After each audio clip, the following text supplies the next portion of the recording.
আমার actually second class. আমি doctor Lina, registrar হিসেবে আছি Parkview medical college and hospital, Sylhet.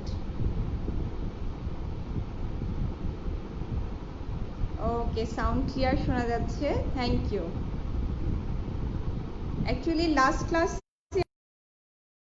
ছিলাম যে পেডিয়াট্রিক্স রিটেনের জন্য কিভাবে প্রিপারেশনটা নিতে হয়, আর আজকে আমরা কথা বলবো পেডিয়াট্রিক্স ভাইভা নিয়ে, যে ভাইভার জন্য তুমি কিভাবে প্রিপারেশন নিবে। একটা ভাইভা নিয়ে একটা আইডিয়া তোমাদেরকে দেওয়ার জন্যই আজকে আমি ক্লাসটা করাচ্ছি। সো অ্যাকচুয়ালি ভাইভা প্রিপারেশনটা তোমাদের শুরু করতে হয় কিন্তু হচ্ছে আগের দিন রাত থেকে।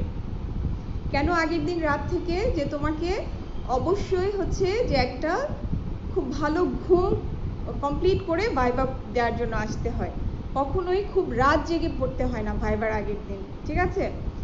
সো তুমি আগের দিন রাতে পড়া শেষ করে অবশ্যই অ্যাটলিস্ট 6 ঘন্টা একটা ঘুমের সময় হাতে রেখে বিছানায় চলে যাবে, তোমার কাপড় পরদিনের কাপড় আয়রন করে এবং ইনস্ট্রুমেন্ট ব্যাগ রেডি করে, ঠিক আছে? পরীক্ষার দিন সকালবেলা কারো কাছ থেকে স্টেথো টান দিয়ে, কারো কাছ থেকে ঘড়ি টান দিয়ে এভাবে ভাইভা হলে ঢুকতে হয় না। সব ইনস্ট্রুমেন্ট রেডি করে তারপর তুমি রাতে ঘুমাবে, ওকে? নেক্সট দিন তুমি যখন ভাইভার দিন সকালবেলা, অবশ্যই সকালবেলা ব্রেকফাস্ট করে তারপরে হচ্ছে পরীক্ষার হলে আসবে। ভাইভাতে অ্যাকচুয়ালি দুইটা পার্ট থাকে, একটা হচ্ছে ক্লিনিক্যাল পার্ট আর একটা হচ্ছে বোর্ড ভাইভা, ঠিক আছে? ক্লিনিক্যাল পার্টটা মানে তোমাকে পেডিয়াট্রিক্সের জন্য দুইটা শর্ট কেস ফেস করতে হয়, এরপরে বোর্ড ভাইভাতে তোমাকে ইন্টারনাল এবং হচ্ছে এক্সটার্নালকে ফেস করতে হয়। ইউজুয়ালি সাধারণত হচ্ছে যে তোমার শর্ট কেসগুলো আগে হয়। সো আমি ফার্স্টে তোমাদেরকে, যে তুমি যখন ঢুকছো হয়তো একটা শর্ট কেসের জন্য তুমি আসবে, তুমি কিভাবে এটার জন্য কোশ্চেনগুলো ফেস করতে পারো সেটা নিয়ে আমি কথা বলি। আচ্ছা, ফার্স্টে যখন তুমি ভাইভা দিতে আসবে বা ঢুকছো, হ্যাঁ, কখনোই হন্তদন্ত হয়ে ঢুকবে না, ঠিক আছে? কাম অ্যান্ড কুল ভাবে ভাইভাতে কিন্তু মাথা কুল রাখাটা খুবই জরুরি, একদম কুল ভাবে আসতে হবে। এবং ছেলেদের জন্য বলছি যে ছেলেরা মাথার চুল ছোট থাকবে, শু পরা থাকবে এবং হচ্ছে যে কোনো জিন্স প্যান্ট পরে আসবে না, এবং শার্টগুলো একটু ফর্মাল কালারে চুজ করবে, সাদা, কালো, স্কাই ব্লু, এই টাইপের কালার, হলুদ, গোলাপি, সবুজ এগুলো একটু অ্যাভয়েড করা ভালো, ঠিক আছে? আর মেয়েদের জন্য, মেয়েরা খুব বেশি সাজগোজ না করাটাই ভালো, ওকে? আচ্ছা, এখন তুমি ঢোকার পরে তুমি তোমার ওখানে সাপোজ পেশেন্ট আছে, পেশেন্টের কাছে গিয়ে তুমি যখন দাঁড়াবে খেয়াল রাখবে যে তুমি পেশেন্টের রাইট সাইডে দাঁড়াচ্ছ কিনা, এটা একটা ইম্পর্টেন্ট জিনিস, ঠিক আছে? ওখানে শর্ট কেসে কোশ্চেন লেখা থাকে, অনেকে কোশ্চেনটা খেয়াল করতে পারে না, কোশ্চেনটা তোমরা দেখবে, হ্যাঁ, যে ওখানে কী লেখা আছে। সাপোজ আমাদের খুব কমন দুইটা শর্ট কেস নিয়ে আমি কথা বলি, যে একটা কোশ্চেন হয়তো লেখা আছে যে একটা 7-8 বছরের একটা ছেলে আছে বিছানায়, ওখানে লেখা do the general examination. General এক্সামিনেশনের মধ্যে তুমি হচ্ছে যে একদম মাথা থেকে পা পর্যন্ত তুমি এক্সামিনেশন করলেই, হ্যাঁ, টেম্পারেচার করলে, জন্ডিস দেখলে, অ্যানিমিয়া দেখলে, সায়ানোসিস, ওরাল ক্যাভিটি দেখলা, হ্যাঁ, দেখার পরে বনি টেন্ডারনেস দেখবে, লিম্ফ্যাডিনোপ্যাথি আছে কিনা সেটা দেখবে, তারপরে হচ্ছে পালস দেখলা, রেসপিরেটরি রেট দেখলা, ডিহাইড্রেশন দেখলা, অ্যানিমিয়া, ক্লাবিং, কোইলোনাইকিয়া, লিউকোনাইকিয়া এগুলো আছে কিনা দেখলা, দেখে পায়ে আসলা, পায়ে তুমি ইডিমা দেখলা, সোল দেখলা, এগুলো তোমরা সব দেখো। কিন্তু তোমরা যেখানে ভুল করো সেটা হচ্ছে যে তোমরা ওখানে এটা শেষ করে ফেলো, যেটা সবাই মিস করে, সেটা হচ্ছে ব্যাকটা দেখতে হয়, হ্যাঁ, ব্যাকের স্পাইনটা দেখতে হয়, যে ওখানে তোমার কাছে পিছনে কোনো অ্যাবনর্মালিটি আছে কিনা এটা দেখবে। এবং এখানেই শেষ না, তোমাকে অবশ্যই যেটা চাইতে হবে সেটা হচ্ছে যে sir I want to measure the blood pressure and I want to do bedside urine albumin. এই দুটা ইম্পর্টেন্ট জিনিস আমরা ম্যাক্সিমাম টাইম মিস করে যাই। সো তুমি দেখছো যে একটা 7-8 বছরের একটা ছেলে আছে যার একটু ফেসটা পাফি, হ্যাঁ, তুমি এক্সামিনেশন করে ইডিমা পেয়েছো। সো এই পেশেন্টের জন্য তোমার হচ্ছে যে একটা বেডসাইড ইউরিন অ্যালবুমিন এবং ব্লাড প্রেশার দেখাটা কিন্তু খুবই জরুরি, তুমি এটা ছাড়া কোনো ডায়াগনোসিসই আসতে পারবা না। সো এই দুইটা পয়েন্ট মিস করা যাবে না, এটা অবশ্যই মাথায় রাখতে হবে, এটা আমরা অনেক সময় দেখি না, ঠিক আছে? এখন তুমি যখন এক্সামিনেশন শেষ করলে এবং এটার জন্য তুমি পারমিশন চাইলে, ম্যাক্সিমাম টাইম দেখা যায় যে শর্ট কেসে টাইম সেভ করার জন্য বলা হয় যে আচ্ছা দেখতে হবে না, এটা প্রেশার, পেশেন্টের প্রেশার এত আছে অথবা বেডসাইড ইউরিন অ্যালবুমিন এত আছে, তোমাকে ওনারা বলে দিল। নেক্সট যেটা কোয়েশ্চেন করা হয় সেটা হচ্ছে যে now what is your findings, অথবা বলতে পারে what is your positive findings. যদি ফাইন্ডিংস বলে তাহলে তুমি নেগেটিভটা সহ বলবা, আর যদি বলে what is your positive findings then তুমি শুধু পজিটিভ ফাইন্ডিংসগুলো বলবা, রাইট? লাইক কীরকম বলতে পারো যে পেশেন্ট ইজ কনসিয়াস, কোঅপারেটিভ। অবশ্যই তুমি যখন ডিসক্রাইব করবে পজিটিভ ফাইন্ডিংসগুলো আগে বলবে, সবার শেষে গিয়ে পজিটিভটা বলবে না, ঠিক আছে? সাপোজ এই পেশেন্টটার পাফিনেস ছিল আর অ্যাঙ্কেল ইডিমা ছিল, তাহলে আমরা কীভাবে বলতে পারি? The child is conscious, cooperative and there is face is puffy, ankle edema present, and regarding vitals temperature is eto, respiratory rate is eto, and heart rate is eto or pulse is eto বলে তারপরে তুমি বলতে পারো the patient is mildly pale, there is no jaundice, cyanosis, clubbing, koilonychia, leukonachia, এগুলো তুমি সব একটা সেন্টেন্সের মধ্যে শেষ করে দিতে পারো, ঠিক আছে? সো পজিটিভ ফাইন্ডিংসগুলোকে তুমি ফার্স্টে বলে রিগার্ডিং ভাইটালস, দেন সব নো তুমি একসাথে বলে যাবে। ওকে, তোমাদের যদি বুঝতে কোনো অসুবিধা হয় বা আমার যদি সাউন্ড ক্লিয়ার না থাকে আমাকে একটু ইনফর্ম করো। বলার পরে নেক্সট কোয়েশ্চেন সাধারণত কি থাকে যে তুমি এক্সামিনেশন শেষ করলে তুমি তোমার পজিটিভ ফাইন্ডিংসগুলো বললে, বলার পরে এক্সামিনার তোমার কাছে জানতে চায় যে আসলে যে নাও এটা কি হতে পারে, what is your differential diagnosis. Okay, কারণ তুমি একটু পাফিনেস অফ ফেস বা অ্যাঙ্কেল ইডিমা দিয়ে তুমি একটা ক্লিন কাট ডায়াগনোসিসে আসা যায় না, তাই না? সো তোমাকে একটা ডিফারেন্সিয়াল ডায়াগনোসিস বলতে হয়। তো পেডিয়াট্রিক্সে যদি তোমাদের ওরিয়েন্টেশন থাকে, তোমরা যদি ওয়ার্ডে গিয়ে থাকো, তাহলে তোমরা দেখবা যে এরকম প্রেজেন্টেশন নিয়ে আমরা সাধারণত দুই ধরনের পেশেন্ট বেশি পাই। একটা হচ্ছে এজিএন এর পেশেন্ট আর একটা হচ্ছে নেফ্রোটিক সিনড্রোম, ঠিক আছে? সো তুমি যদি এখন হচ্ছে যে দেখতে পাচ্ছ যে একটা 7-8 ইয়ার্সের একটা বাচ্চা, সো তোমার মাথায় সবার আগে আসবে যে it may be a case of AGN, কারণ এজিএন সাধারণত একটু 7-8 বছরের দিকে হয়, নেফ্রোটিকের প্রেজেন্টেশনটা আরও আর্লি হয়, 2 to 3-4 ইয়ার্সের বাচ্চাদের নেফ্রোটিক নিয়ে ওরা প্রেজেন্ট করে। এবং নেফ্রোটিকে সাধারণত বাচ্চাদের হিউজ অ্যাসাইটিস থাকে, ঠিক আছে, স্ক্রোটাল সোলিং থাকতে পারে, কিন্তু তোমাকে তো জেনারেল এক্সামিনেশন করতে দেওয়া হচ্ছে, তুমি তখন অ্যাবডোমেন এক্সামিনেশন করবা না। অনেক সময় তোমাকে এক্সামিনার চান্স দেয় যে তুমি রেলিভেন্ট আর কোনো ইনভেস্টিগেশন করতে চাও ডায়াগনোসিসের জন্য, যদি তুমি এরকম পাফিনেস পাও, যেহেতু তোমার মাথায় এজিএন আর নেফ্রোটিক আছে, দেন তুমি চাইতে পারো যে স্যার আমি অ্যাবডোমিনাল এক্সামিনেশন করতে চাই। অ্যাবডোমিনাল এক্সামিনেশন করে তুমি দেখতে পারো ওখানে অ্যাসাইটিস আছে কিনা, কোনো স্ক্রোটাল সোয়েলিং আছে কিনা, ঠিক আছে? যদি অ্যাসাইটিস থাকে, স্ক্রোটাল সোয়েলিং থাকে, তাহলে তোমার ডায়াগনোসিসটা নেফ্রোটিকের দিকে যাবে। তো অ্যাসাইটিস, স্ক্রোটাল সোয়েলিং সাধারণত নেফ্রোটিকে থাকে, আর এজিএনে সাধারণত পাফিনেস এবং অ্যাঙ্কেল ইডিমা নিয়েই পেশেন্ট প্রেজেন্ট করে। ওকে, নাও এখন হচ্ছে যে তোমাকে এক্সামিনার জিজ্ঞেস করতে পারে যে সাধারণত কোশ্চেনগুলো এরকম হয় যে তুমি মার কাছে বা পেশেন্টের যে অ্যাটেন্ডেন্ট থাকে তাকে দুইটা ইম্পর্টেন্ট হিস্ট্রি জিজ্ঞেস করো, যেটা দিয়ে তুমি ক্লিনিক্যালি ডিফারেন্সিয়েট করতে পারো এটা কি এজিএন আর নেফ্রোটিক সিনড্রোম। সো ওই সময় আসলে আমাদের কোশ্চেনগুলো গোছানো থাকে না, আমরা জানলেও দেখা যায় যে আমরা কারেক্ট দুইটা কোশ্চেন করতে পারি না যেটা দিয়ে আমরা আসলে ক্লিনিক্যালি ডিফারেন্সিয়েট করতে পারি।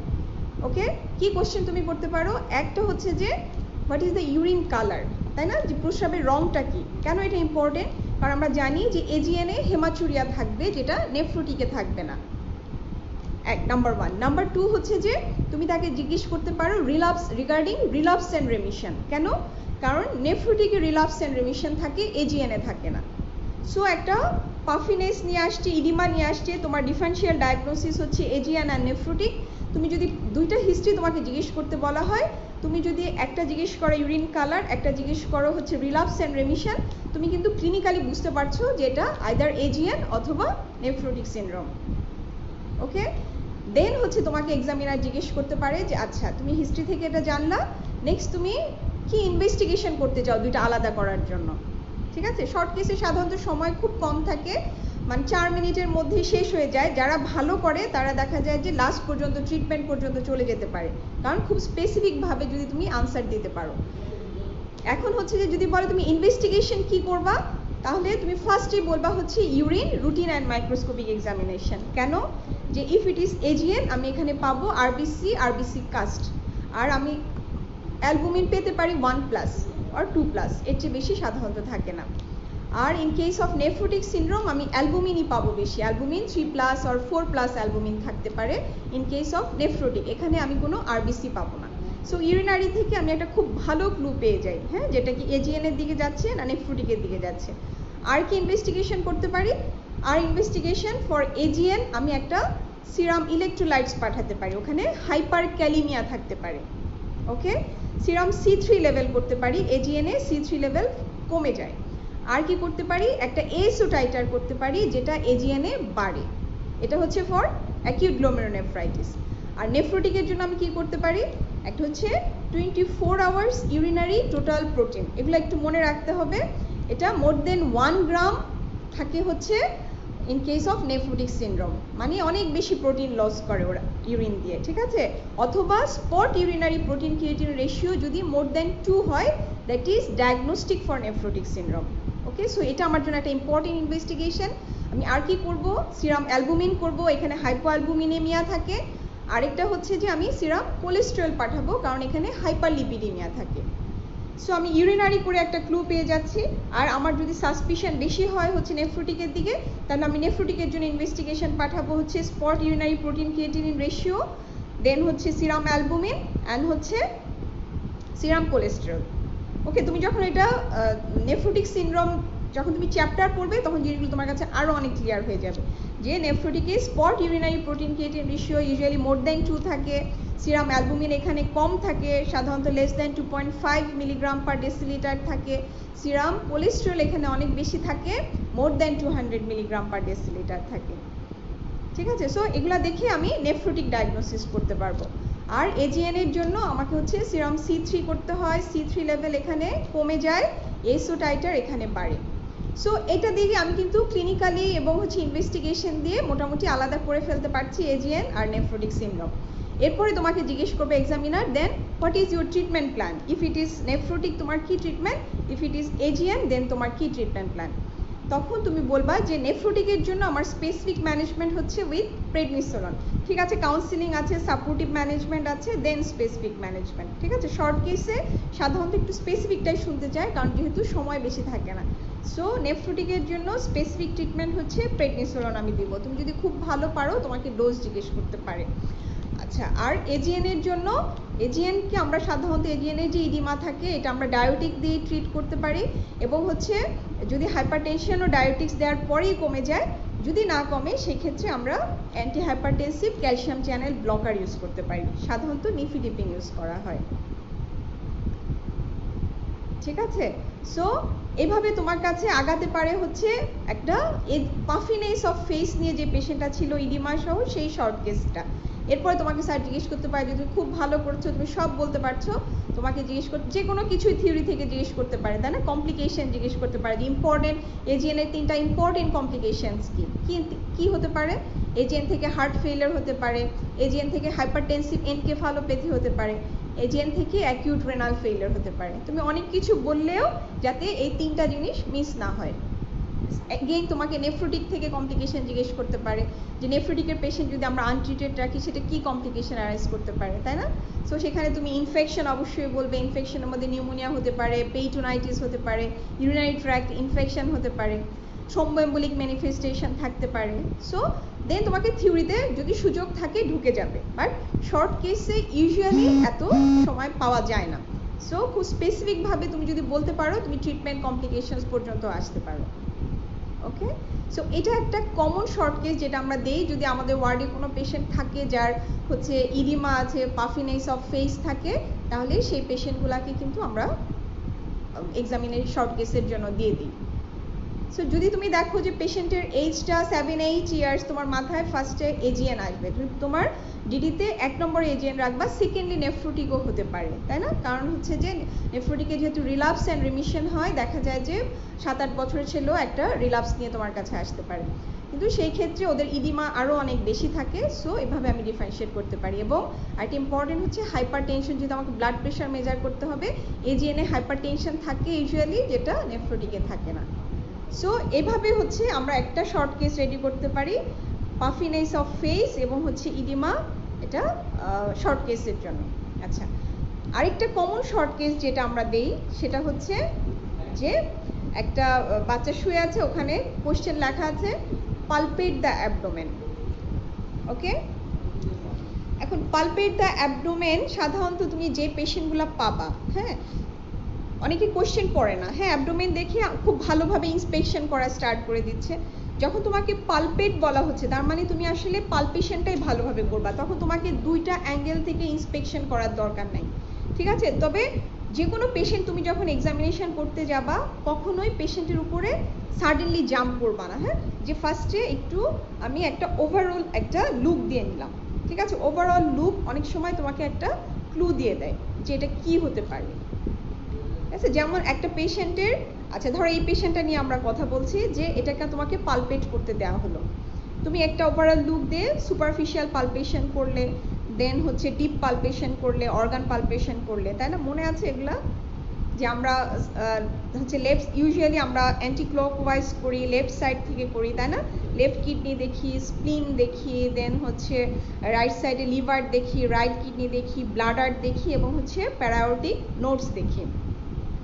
সো যে পেশেন্টটাকে আমরা সাধারণত যদি কোনো কনজেনিটাল হিমোলাইটিক অ্যানিমিয়ার পেশেন্ট থাকে, যার লিভার স্প্লিন আছে, এরকম পেশেন্ট থাকলে আমরা অ্যাবডোমেনের জন্য দেই, ঠিক আছে? ধরো এরকম একটা পেশেন্ট তোমাকে দেওয়া হলো, তুমি যখন স্প্লিন দেখছো তুমি স্প্লিন পেয়ে গেলা, ম্যাক্সিমাম স্টুডেন্ট যে ভুলটা করে স্প্লিনটা ওখানে ছেড়ে দেয়, ছেড়ে দিয়ে সে লিভার দেখতে চলে আসে, কিন্তু এটা তুমি কি ভুল করলা? এটা আসলে প্র্যাকটিস, আসলে পরীক্ষা পাশের কোনো নিনজা টেকনিক নাই। আসলে জিনিসটা হচ্ছে যে তোমাকে অনেক পড়াশোনা করতে হবে এবং প্র্যাকটিস করতে হবে, রোগী দেখতে হবে, এটার কোনোই অল্টারনেটিভ নাই। মানে তুমি পেশেন্টের হিস্ট্রি নিবা, তার কাছ থেকে হিস্ট্রি শুনবা, এক্সামিনেশন করবা, এটাই তোমাকে আসলে পরীক্ষা পাশের জন্য হেল্প করবে। সো আমি দোয়া করি যে আসলে তাড়াতাড়ি লকডাউন উঠে যাক, তোমরা আবার যার যার কলেজে ফিরে যাও, পেশেন্ট দেখো, এটা একটা বিশাল বড় একটা মানে গ্যাপ তৈরি হচ্ছে, হ্যাঁ, যাতে খুব ভালো করে করে তোমরা তাড়াতাড়ি পাস করে যাও, যাতে তোমাদের আর কোনো টাইম ওয়েস্ট না হয়। ওকে, সো আমরা স্প্লিনে ছিলাম, তাই না? সো আমি যখন স্প্লিনটা পেয়ে গেলাম, আমার কাজ হচ্ছে ওই পয়েন্টটাকে ধরে রাখা, ওই পয়েন্টটা আমি ছাড়বো না, ঠিক আছে? ধরে দেন হচ্ছে আমার মেজারিং টেপ দিয়ে আমি সাথে সাথে স্প্লিনটা মেপে ফেলবো। স্প্লিনটা মাপতে হয় অ্যালং দ্য লং এক্সিস, ঠিক আছে? From the left costal margin থেকে towards the right iliac fossa আমি স্প্লিনটা মাপবো, এবং মাপার পরে আমি হচ্ছে একই সাথে তখনই আমি সারফেসটা কেমন স্মুথ কিনা, কনসিস্টেন্সি, বর্ডার, কোনো নচ পালপেট হচ্ছে কিনা এবং ফিঙ্গার ইনসাইনুয়েশন করা যাচ্ছে কিনা, সবগুলা পয়েন্ট আমি একসাথে দেখে ফেলবো। স্প্লিনের ক্ষেত্রে ফিঙ্গার ইনসাইনুয়েশন ইজ নেগেটিভ, মানে আমি ফিঙ্গারটা ইনসাইনুয়েশন করতে পারি না, এবং আমি পারকাশনও করে ফেলবো অ্যাট দ্য সেম টাইম। স্প্লিনের জন্য যা যা কাজ আমি একবারে করে ফেলবো, করে দেন হচ্ছে আমি লিভার পালপেশন করবো। এবং যদিও লিভার যেহেতু বড় থাকবে, যেহেতু একটা কনজেনিটাল হিমোলাইটিক অ্যানিমিয়া, সাধারণত হেপাটোস্প্লিনোমেগালি পেশেন্টগুলাই আমরা দেই এক্সামিনেশনের জন্য।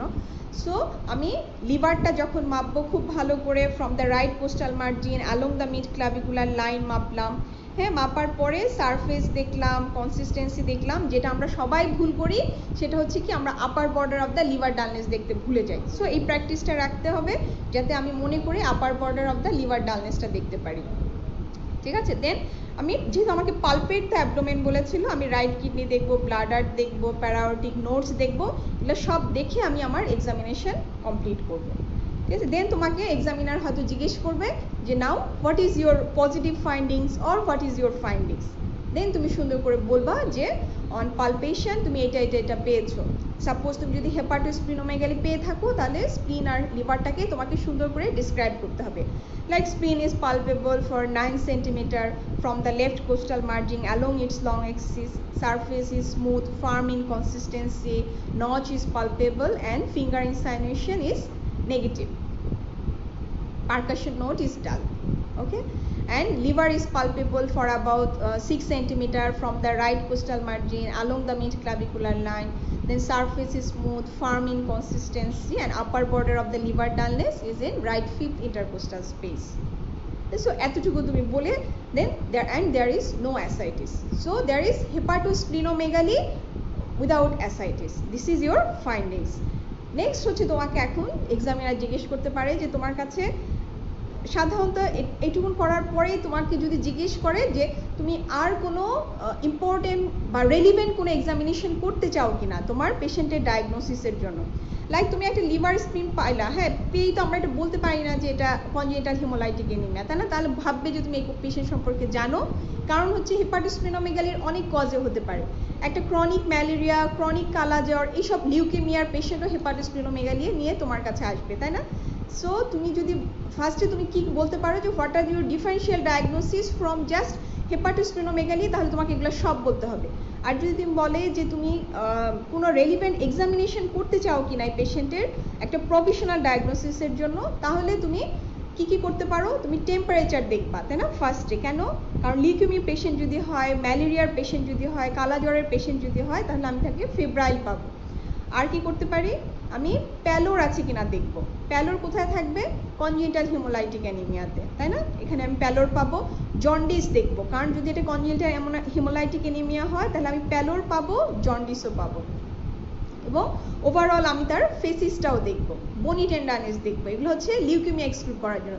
যদি তোমাকে জিজ্ঞেস করা হয় যে তুমি কোনো রেলিভেন্ট এক্সামিনেশন করতে চাও কিনা, সাধারণত রেলিভেন্ট এক্সামিনেশন বলতে বোঝায় যে যেটা তোমাকে করতে দেওয়া হলো এটা দিয়ে তুমি একটা ডায়াগনোসিসে আসতে পারছো না, তখন তুমি আর কিছু করতে চাও কিনা এক্সামিনেশন যেটা দিয়ে তুমি একটা ডায়াগনোসিসে আসতে পারো, বা তুমি তোমার ডিডি এক্সক্লুড করতে পারো।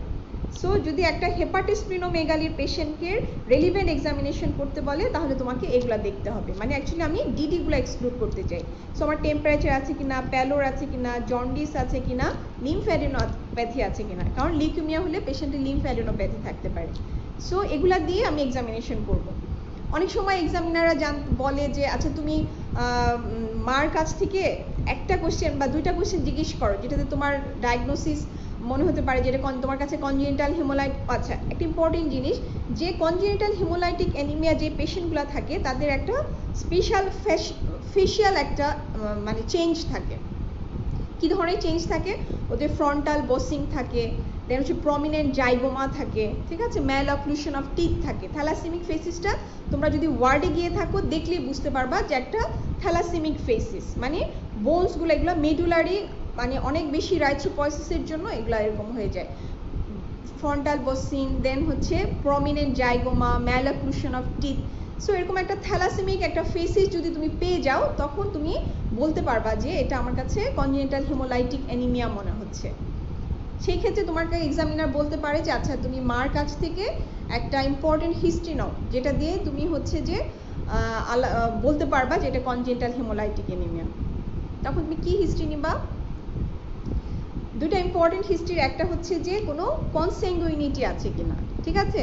সাধারণত কনজেনিটাল হিমোলাইটিক অ্যানিমিয়া এটা একটা অটোসোমাল রিসেসিভ ডিসঅর্ডার যেখানে হচ্ছে কনস্যাঙ্গুইনিটি থাকে, মানে বাবা মার আত্মীয়ের মধ্যে বিয়ে থাকে, নাম্বার 1। নাম্বার 2, যদি আরেকটা কোশ্চেন করতে বলা হয় তাহলে কি করবা? আরেকটা কোশ্চেন তুমি করতে পারো যে এর আগে কখনো বাচ্চাকে রক্ত দেওয়া হয়েছে কিনা, ব্লাড ট্রান্সফিউশনের কোনো হিস্ট্রি আছে কিনা। এটাও এখানে যদি বলে যে হ্যাঁ ব্লাড ট্রান্সফিউশন আমরা এর আগে দিয়েছি, তার মানে তুমি বুঝে গেল যেটা কনজেনিটাল হিমোলাইটিক অ্যানিমিয়া। সো দুইটা ইম্পর্টেন্ট হিস্ট্রি, একটা হচ্ছে কনস্যাঙ্গুইনিটি আছে কিনা, আরেকটা হচ্ছে যে তার এর আগে কখনো সে ব্লাড ট্রান্সফিউশন পেয়েছে কিনা, তাই না? সো এটা একটা ইম্পর্টেন্ট জিনিস।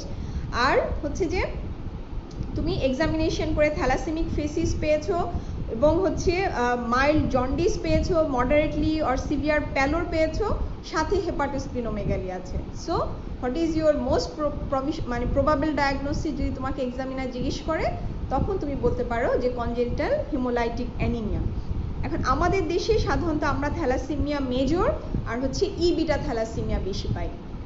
এখন তোমাকে জিজ্ঞেস করবে এক্সামিনার যে দেন তাহলে তুমি কিভাবে ইনভেস্টিগেশনটা প্রসিড করবা, হাউ উইল ইউ ইনভেস্টিগেট। সেই ক্ষেত্রে তোমাকে সবার আগে বলতে হবে complete blood count with peripheral blood film. Peripheral blood ফিল্মটা আমরা বলতে ভুলে যাই, অবশ্যই বলতে হবে। কমপ্লিট ব্লাড কাউন্ট আমি কি এক্সপেক্ট করি একটা কনজেনিটাল হিমোলাইটিক অ্যানিমিয়ার পেশেন্টের? আমি এখানে প্যালোর পাবো, সো হিমোগ্লোবিন উইল বি লো। আর কি পেতে পারি? রেটিকুলোসাইট কাউন্ট অনেক বেশি হয়। কেন? যেখানেই হিমোলাইসিস হয় সেখানে আমরা রেটিকুলোসাইট কাউন্ট বেশি পাই, এটা মাথায় রাখবে। আর পিবিএফ ফাইন্ডিংটা অনেক সময় ধরে যে কি পাওয়া যায় হিমোলাইটিক অ্যানিমিয়ার পিবিএফ ফাইন্ডিং, এটা একটা ইম্পর্টেন্ট যে আমরা এখানে মাইক্রোসাইটিক হাইপোক্রমিক অ্যানিমিয়া পাই with pencil shape cell, nucleated cell, fragmented cell. হ্যাঁ, এগুলো আরবিসি সিরিজের মধ্যে ফ্র্যাগমেন্টেড নিউক্লিয়েটেড আরবিসি পাওয়া যায়। সো এটা একটা important findings in PVF for congenital haemolytic anaemia. এখন স্যার বলবে যে এরকম তো আমরা আয়রন ডেফিসিয়েন্সি অ্যানিমিয়াতেও পেতে পারি, আমরা কিভাবে ডিফারেন্সিয়েট করবো যেটা আয়রন ডেফিসিয়েন্সি অ্যানিমিয়া না? তখন তোমার আনসার হবে যে স্যার আমি এরপরে আয়রন প্রোফাইল করব। আয়রন প্রোফাইল করলে in case of iron deficiency anaemia আমি সিরাম আয়রন ফেরিটিন হচ্ছে ওখানে কম থাকে, টিআইবিসি বেড়ে যায়, ঠিক আছে?